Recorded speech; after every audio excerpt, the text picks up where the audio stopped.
میرا نام صداقت غالب ہے اور میں لاہور سے بات کر رہا ہوں. میرا سوال یہ ہے سر کہ میں کاروبار کے لیے جس سے بھی کاروبار کرتا ہوں اس کو پیسہ دیتا ہوں تو وہ پیسہ میرے واپس نہیں کرتے. وہ میرے ساتھ فراڈ کرتے ہیں. اتنا پریشان ہو جاتا ہوں کیونکہ میں جاب کرتا ہوں, میں ساتھ کاروبار نہیں کر سکتا. جاب میں ڈیفینیٹلی پیسے کچھ کم ملتے ہیں تو کاروبار کر چاہتا ہوں, لیکن جیسے کاروبار کرتا ہوں تو پھر وہ مجھے نقصان پہنچاتے ہیں, میرے پیسے نہیں دیتے. پلیز کوئی ایسی بات کرے گا میرے پیسے مجھے واپس. یہ ہمارے اسلامی بھائی نے غالباً مرکز الاولیاء لاہور سے ہمیں فون کیا تھا, اور ان کا کہنا تھا کہ جس کے پاس بھی رقم لگاتے ہیں وہ لوٹاتا نہیں ہے, اور کوئی ایسا وظیفہ روحانی علاج مجھے مل جائے کہ میرا سرمایہ مجھے مل جائے.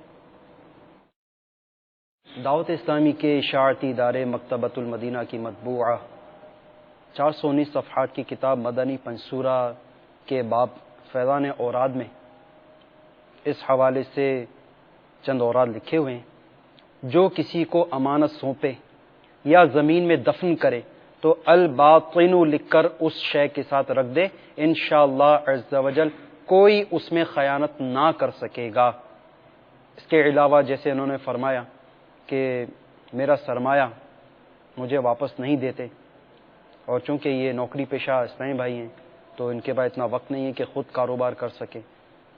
تو بہرحال تو جن کے پاس ان کا سرمایہ موجود ہے, اللہ تبارک و تعالی کا ایسا کرم ہو جائے کہ ان کا جو اسباب ہے, ان کا جو مال ہے, انہیں واپس مل جائے.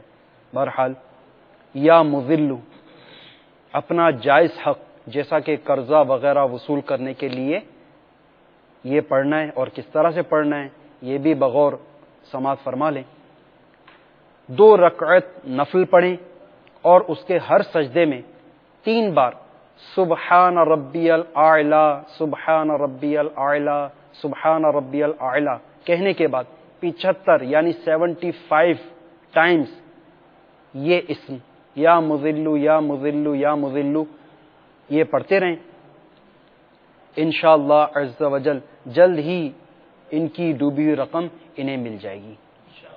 یعنی 2 رکعت نفل ادا کرنی ہے, اور پہلا جب سجدہ کریں تو سبحان ربی الاعلی 3 مرتبہ پڑھنے کے بعد اس کو 75 ٹائمز پڑھنا ہے. یہ ہر سجدے میں, جیسے 2 رکعت میں 4 سجدے آئیں گے, ٹھیک ہے, تو ہر رکعت میں 75 مرتبہ یہ پڑھنا ہے. پہلے سجدے میں گئے 3 مرتبہ سبحان ربی الاعلی پڑھا, پھر 75 مرتبہ یا مذل, پھر جلسے میں آئے, پھر سجدے میں گئے, پھر 3 مرتبہ سبحان ربی الاعلی پڑھنے کے بعد یا مذل 75 یعنی 75 ٹائمز پڑھیں, تو فی رکعت یہ 150 ہوا. 75 جمع 75. پھر دوسری رکعت میں جب یہ پہلے سجدے میں گئے تو اسی طرح کریں جیسے پہلے سجدے میں کیا, 3 مرتبہ سبحان ربی الاعلی پڑھنے کے بعد یا مذل 75 ٹائمز. پھر جلسے میں آئے, پھر سجدے میں گئے, 3 مرتبہ سبحان ربی الاعلی پڑھنے کے بعد یا مذل پڑھیں. اس طرح یہ 2 رکعت میں 300 مرتبہ پڑھا جائے گا انشاءاللہ عز و جل. تو امید ہے کہ ہمارے اسلامی بھائی نے اپنے جو سرمایہ لگاتے ہیں اور رقم ان کو نہیں ملتی, جس کے حوالے سے انہوں نے شکایت بیان کی تھی, تکلیف اپنی بیان کی تھی, تو اس طرح کریں گے تو انشاءاللہ الرحمن ضرور آپ کا یہ مسئلہ حل ہو جائے گا. صلو علی الحبیب صلی اللہ تعالی علی محمد.